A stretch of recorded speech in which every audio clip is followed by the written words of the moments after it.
I had a budget of $497 to build the perfect gaming setup, and this is what I created. Now let me show you how I actually built this. So let's kick things off with the monitor that we're going to use in today's gaming setup. This right here is a 27-inch 1440p gaming monitor from AOC, and it only cost me $140, which is absolutely insane. Let me break down some of the specs on this thing. With a 180Hz refresh rate and a response time of 0.5 milliseconds, the specs are fairly impressive. It is a VA panel, which will impact the overall image quality compared to something like IPS, but considering the price point, I don't think you could really complain. It's got full support for adaptive sync with AMD FreeSync Premium certified, and apparently HDR10 support, but I don't think you're really going to use this on a VA panel. And inside the box are some cables included for connecting your PC or console. So that's the monitor successfully built.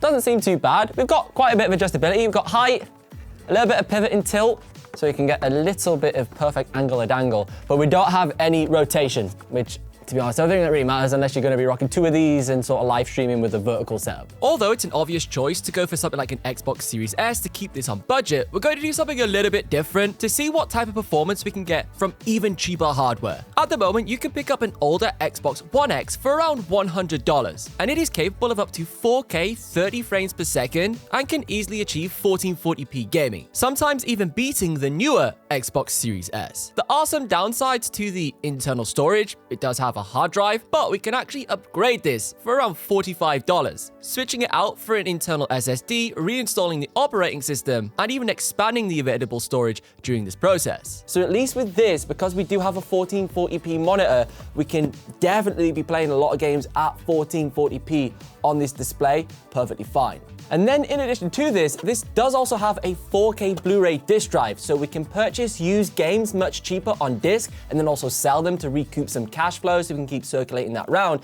But also, of course, you can use that for watching media and doing other cool stuff. To complete the gaming setup, I do want to add a mouse and keyboard. Of course, we could just use a controller and keep this overall cost much cheaper, but there are some advantages to using a mouse and keyboard on your Xbox, and you can kind of turn it into a budget gaming PC. Not only can you play a bunch of AAA games this way with a mouse and keyboard, such as Fortnite, Call of Duty Warzone, and so much more, you can also access the internet through your Xbox console and browse the web, access things like Word, PowerPoint, and various different applications through the web browser, letting you kind of do your homework on your video game console. Now, these are a little bit more expensive than you would usually go for a setup like this. You could easily get like a $30 mouse and keyboard bundle, which we've featured in past videos. But I thought, let's go a little bit more premium, a little bit higher quality as well, so it's going to be built to last. And obviously, it's a little bit more Xbox themed. The 8-bit Do retro keyboard also has a matching mouse that keeps the theme and nostalgia of the OG Xbox and is an officially licensed product as well. This also comes included with a free code for Xbox Game Pass. The overall design feels good in the hand, and it has a nice charging dock that lets you wirelessly charge the mouse, and it magnetizes on in quite a stylish fashion. So this is the wireless receiver for the 2.4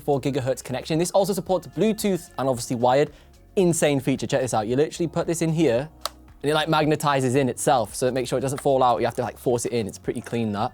Make sure you also don't lose it. There are also various different lighting effects that you can choose and customize on the keyboard to add an extra layer of flair. And also, all of the products featured in today's video are linked down below in the description if you want to check any of them out. Now, there has been some huge quality of life improvements when it comes to using the mouse and keyboard with the Xbox. Fortnite's a great example of this. Now, when you connect a mouse, it will say click to start rather than press A to start. So a lot of the button mappings inside of the menus are now orientated around mouse and keyboard users, whereas like prior to this a couple years ago, it worked, obviously a mouse and keyboard, but you still kind of needed a controller connected in order to navigate some aspects of the game menus. To keep things simple, we're going to use an official Xbox headset. These are very well priced. There's two different options. There's the cheap one for about $34, or you can get the flagship for about $70. This has much more advanced features, better audio drivers, a mix blend feature allowing you to control the in-game volume against the party chat volume, and fantastic mic quality for communicating in Xbox party chats. Sometimes when you go for third-party headset options, they're great, but they do require like additional dongles and things like that to sync them up to your console, so that takes up a USB port, which is not ideal, especially if you've got like other peripherals or even like mouse and keyboard like we've got here that you maybe need to charge. So it keeps everything free and it just hooks straight into the console, just like an Xbox wireless controller would.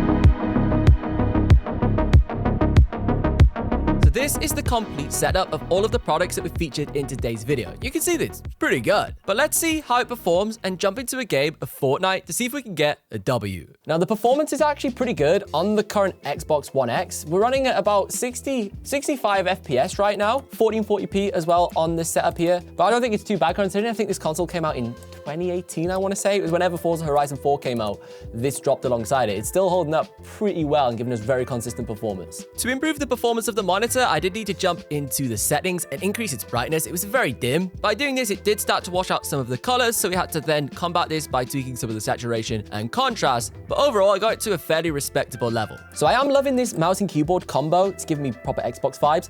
One thing I don't like though are these buttons on the side. Obviously they're like Xbox colored, which is cool, but I do keep accidentally pressing them, which means like I'll switch weapon or something stupid. Pretty standard that a mouse has side buttons, but there's something about them because they're like flush, I keep accidentally pressing them. Maybe my muscle memory just needs to get used to it a little bit and that wouldn't be a problem, but definitely keeps occurring mid-battle, which isn't obviously ideal.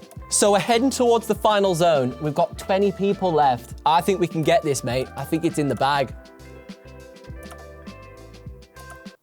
Oh, whoa. My bloody controller's disconnected. Mid-bloody win. I should maybe use the provided cable that came with the keyboard to keep that plugged in wired so it don't happen like that. Pivotal moment. Pro tip. I need a med pack ideally before I 1v1 someone. We don't have time. Whoa. Oh, he's building again. Will he give it a rest? Wait, we got him right. He's got a med pack. No, great. I'm on literally 1 HP right now. Right, we're down to the final 10. We're on 1 HP and the zone's moved. Crap. Oh no. Oh no, I thought I had a parachute. I thought this was like Warzone. God dang it.